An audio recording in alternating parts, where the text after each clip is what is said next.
Salut, c'est Cédric. Alors, il faut dire ce qui est, ces dernières années, on en prend plein la tête. Les crises s'enchaînent à toute vitesse en Europe. Nous avons eu Chypre avec une super taxe sur les dépôts bancaires. Nous venons d'assister à la Grèce qui a purement et simplement imposé un contrôle total des capitaux, c'est-à-dire impossible de faire ou de recevoir des virements de l'étranger et impossible de retirer chaque jour plus de quelques euros aux distributeurs. Donc la problématique qui se pose dès qu'on commence à avoir quelques milliers d'euros d'épargne, c'est comment les sécuriser. Je vous rappelle une chose, c'est que le FMI a fait passer une loi sur la fameuse super taxe de 10% sur les ménages européens. Et je vous rappelle aussi que les grandes banques françaises sont anormalement exposées sur les produits financiers à risque. Alors avant de vous donner les détails de ma solution pour sécuriser votre cash, il faut que je mette les choses à plat, notamment sur certaines mauvaises solutions. Alors la première, c'est de croire qu'une gigantesque faillite bancaire ou étatique n'arrivera jamais en France. Car depuis 2008, l'histoire est remplie d'événements tout aussi improbables qu'exceptionnels, et ça, personne n'y aurait cru avant 2008. L'autre fausse solution, c'est de penser qu'en étant dans une grande banque française de renom, rien ne peut nous arriver. Parce que si on regarde Lehman Brothers, qui a été créée en 1850, c'était l'une des plus grandes banques d'investissement au monde, et elle a fait faillite le 15 septembre 2008. Il faut aussi savoir qu'en France, nos banques n'ont pas séparé leurs activités de banque d'affaires de leurs activités de banque de dépôt. Ça signifie qu'en gros, la banque fait joujou avec notre argent. À la limite, ça serait pas trop grave si elle spéculait avec prudence. Le problème, c'est que les grandes banques françaises ont les leverage ratios les plus élevés au monde. Autrement dit, elles spéculent sur les marchés avec de l'argent qu'elles n'ont pas. Et certaines d'entre elles sont engagées sur les marchés pour plus de 25 fois leurs fonds propres. Pour faire simple, si leurs investissements baissent de plus de 4%, elles sont en situation de faillite. Alors, il y a beaucoup de gros investisseurs qui pensent être à l'abri grâce à la fameuse garantie des 100 000 euros. Je ne sais pas si il est utile de le rappeler, mais cette garantie ne sert qu'à rassurer les Français et éviter une fuite massive des capitaux vers l'étranger. Donc, il ne faut pas être crédule. En cas de problème, personne ne vous enverra un chèque pour vous rembourser. Il existe plusieurs solutions pour ne plus se retrouver dans des banques à risque ou des supports d'investissement qui ont un risque de défaut. C'est le cas notamment du livret A, du Codevie, des fonds monétaires d'assurance vie, car tout ça, c'est de la dette française. Donc si l'État fait défaut, est en faillite, c'est les obligations françaises qui se retrouvent en faillite et donc tous les supports d'investissement que je viens de vous citer. L'idée, c'est d'utiliser conjointement certaines solutions complètement atypiques pour diversifier son cash. Plus on a un gros patrimoine et plus on a de cash et plus il faut diversifier. Ainsi, même en cas de crise planétaire, vous vous en sortirez toujours bien.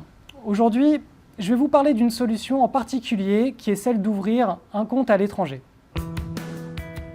Alors la première chose à savoir quand on est résident fiscal français, c'est que tout compte ouvert à l'étranger doit être déclaré via le formulaire CERFA 3916.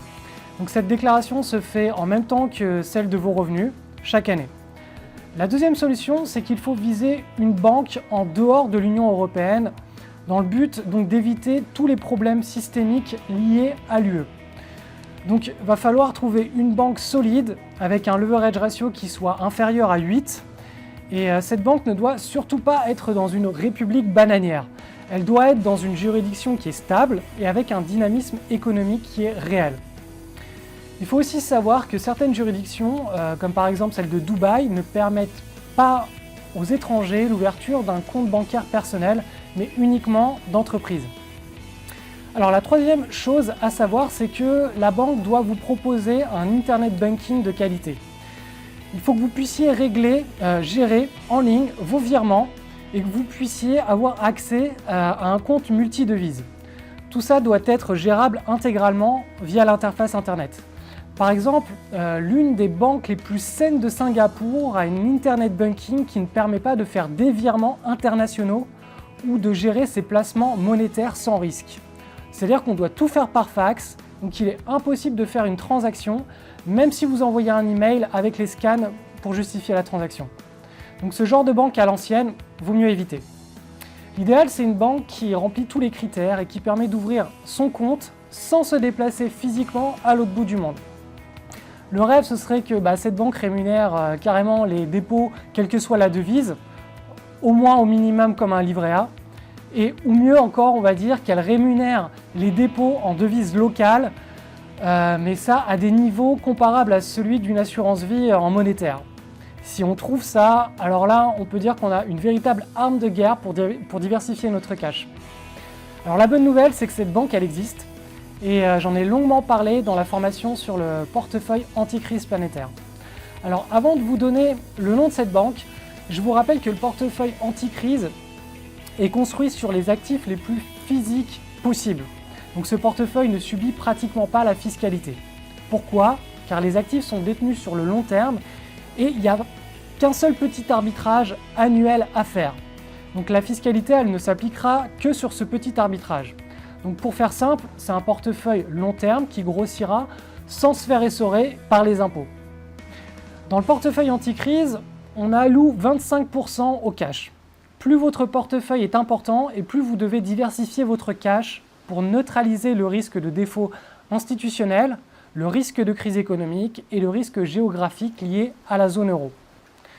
Une des techniques utilisées, c'est d'ouvrir un compte à la MCB, la Banque commerciale de Maurice, qui est l'une des deux plus grandes banques de l'île Maurice. Son leverage ratio est inférieur à 8 et la grande caractéristique qu'elle a, c'est que son activité d'affaires est séparée de son activité de dépôt. Son bilan est super sain, un compte épargne classique en devise locale, qui est donc la roupie mauricienne, ça va vous rémunérer du 3,15% par an. Donc véritablement, cette banque fait partie des meilleures solutions au monde pour protéger son cash, surtout que la roupie mauricienne est une devise stable qui évolue historiquement entre l'euro et le dollar américain. Donc si vous ne le savez pas encore, je me suis expatrié à l'île Maurice pour le climat, les activités nautiques, la fiscalité qui est douce, la langue française et les infrastructures pour ma femme et ma fille de 10 mois. Si vous souhaitez en savoir plus sur ma nouvelle vie, je vous invite à cliquer sur le lien sous cette vidéo. Vous y trouverez des articles, des vidéos. Tout ça, ça concerne mon expatriation. Sous cette vidéo, j'ai aussi mis un lien pour télécharger la formation sur le portefeuille anti-crise planétaire qui vous permet donc de stabiliser tout ça et d'éviter tout le marasme économique qui est en train de se préparer et en train de se délier sur, on va dire, le continent européen. Donc je vous dis à bientôt et soyez prudents sur les marchés.